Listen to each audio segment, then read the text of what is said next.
Welcome back, everyone, to the Deep Dive. This time we're taking a deep dive into building thinking classrooms in mathematics. That's right. And we're using Chapter 1 of Peter Libgedal's book, Building Thinking Classrooms in Mathematics. Okay. We've also got some visuals and real-life classroom examples to bring everything to life. Sounds good. So get ready to ditch those rote memorization techniques and dive into how we can get our students truly engaged in deeper mathematical thinking.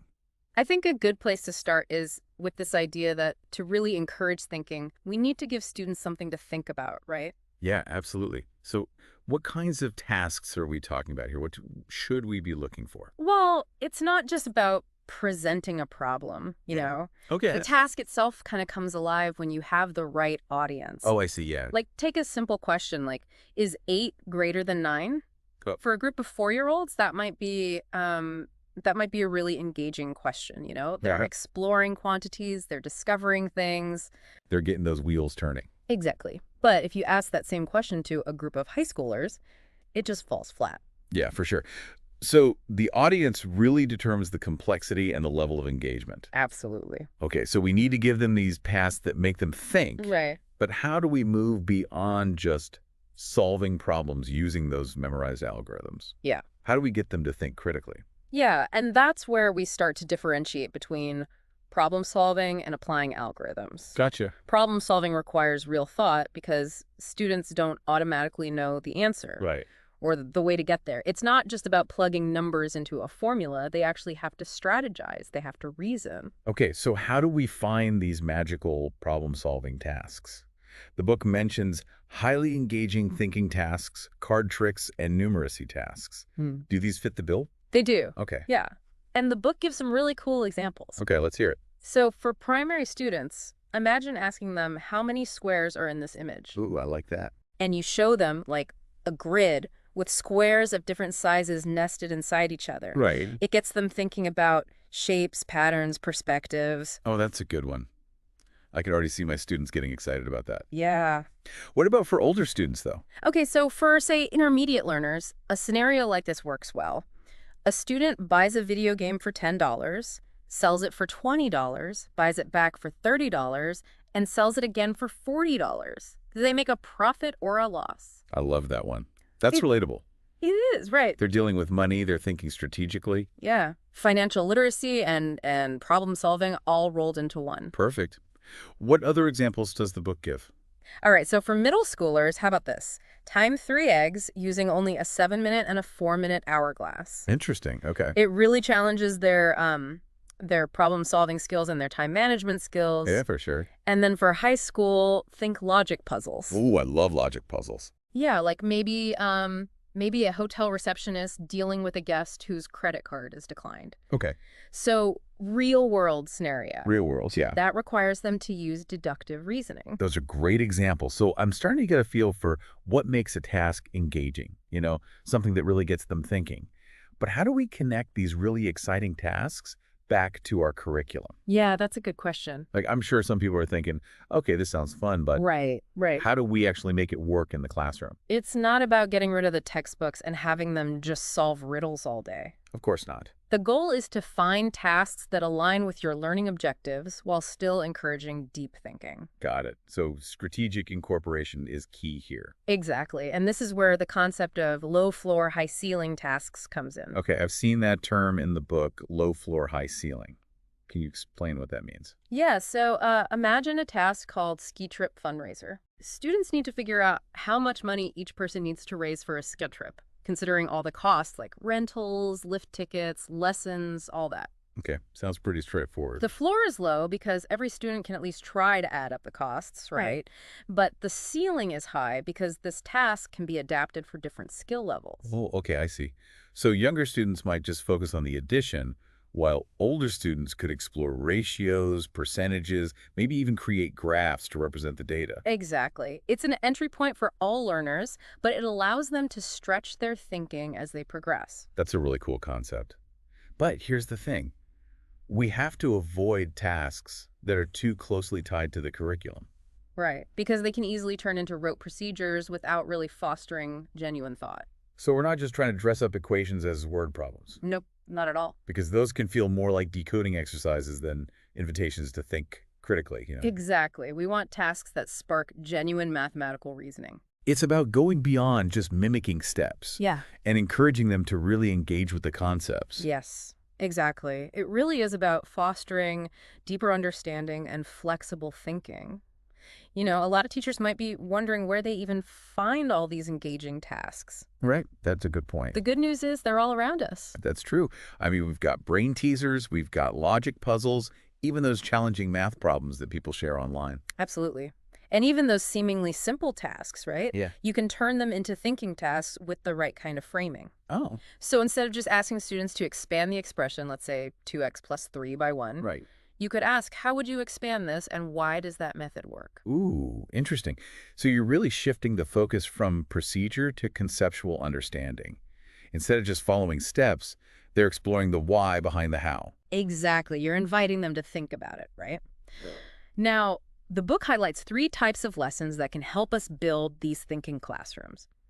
Non-curricular thinking tasks, scripted curricular tasks, and as-is curricular tasks. Okay, and I see a diagram illustrating these in the book. Can you walk us through it a little bit? Sure. So non-curricular thinking tasks, those are those brain teasers and puzzles we were just talking about. Right. They don't directly align with the curriculum, but they get students thinking. Right, they prime their brains. Okay. Scripted curricular tasks are where you take a curricular concept, Okay, but you script questions that guide student thinking without giving away the answers. I did. Okay. And then as-is curricular tasks, those are the ones that haven't been modified to explicitly encourage that deeper thinking.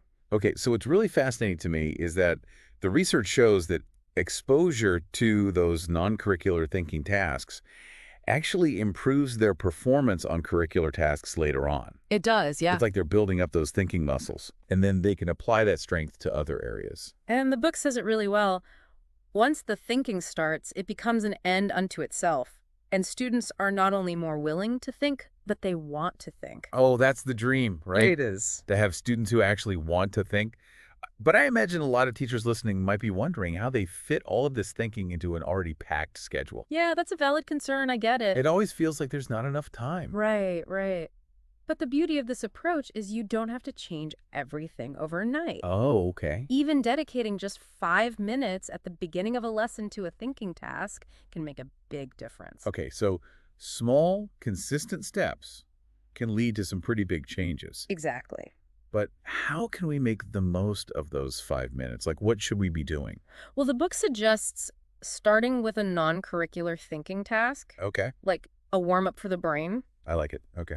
and then you smoothly transition to the curricular content using those scripted questions. Okay, so can you give us an example of what a scripted task might look like? Sure. So let's say you're introducing the Pythagorean theorem. Okay. Instead of just launching into a lecture, hand out a sheet with various right triangles and their side lengths, Okay. and then simply ask, what patterns do you notice?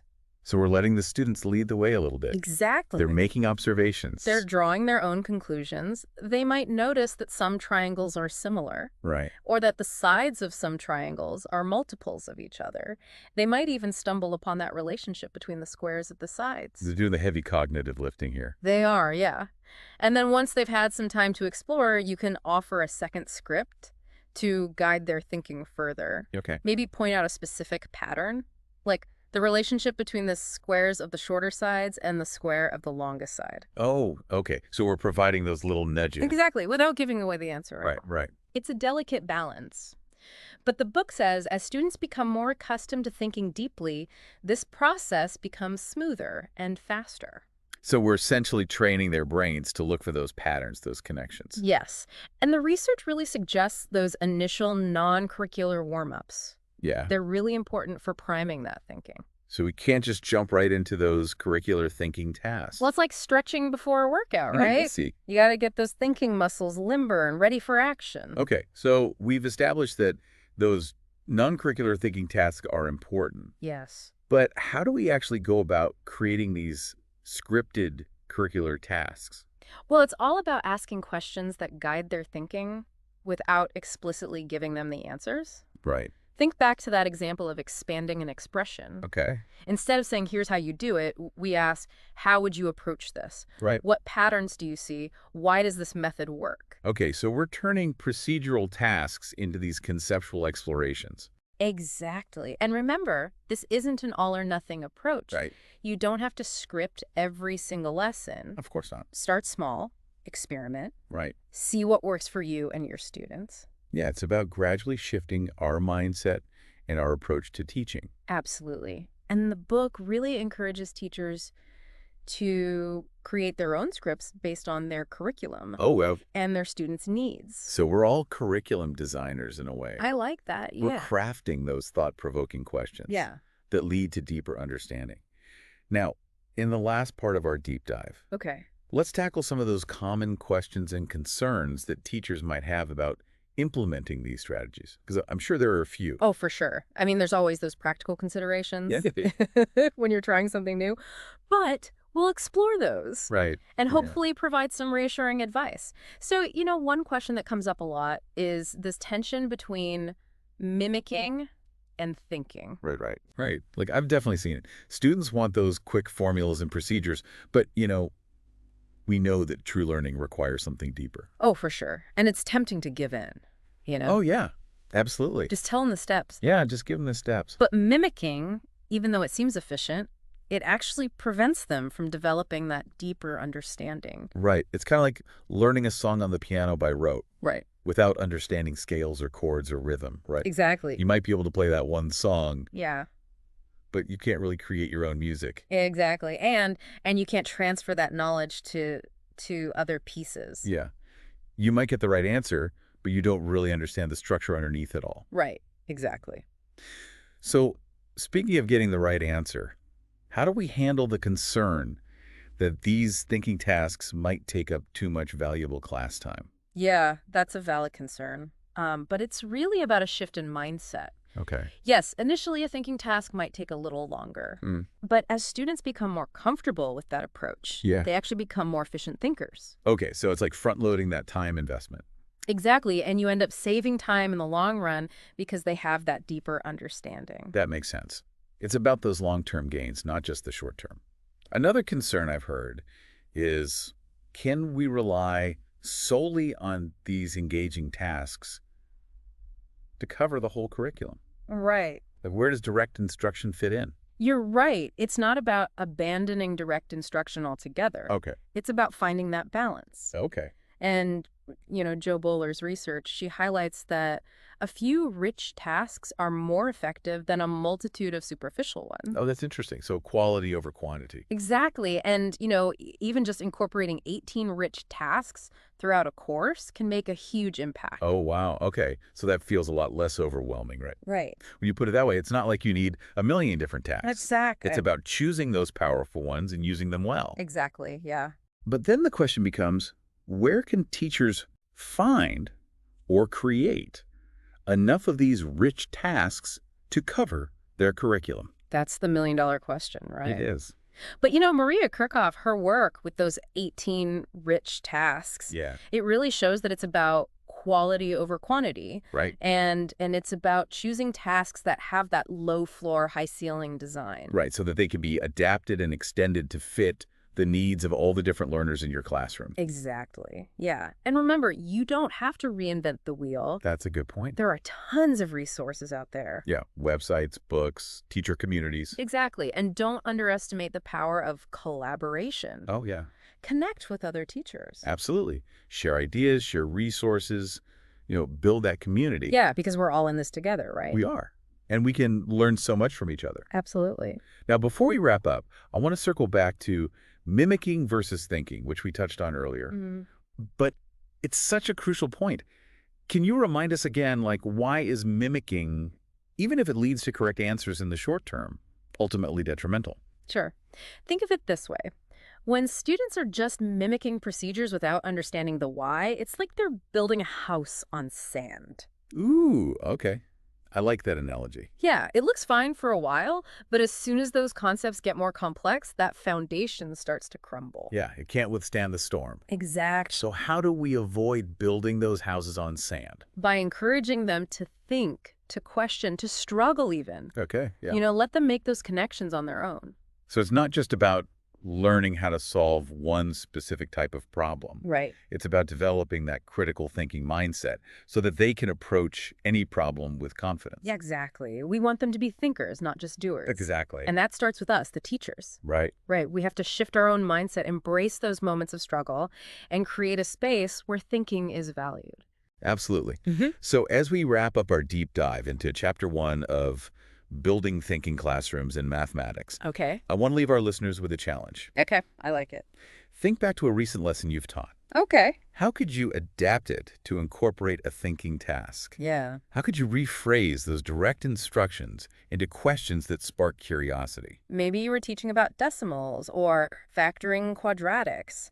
Take a moment to jot down some ideas. How can you turn those concepts into opportunities for real mathematical thinking? And we encourage you to share those ideas with us, with each other. Yes. Let's build this amazing community of thinking classroom champions. Yes, because when we prioritize thinking, when we make it the heart of our classrooms, Yeah. we empower students to become lifelong learners. That's powerful stuff. It is, yeah. So until next time, keep those thinking caps on and never stop exploring the wonders of mathematics. Sounds good.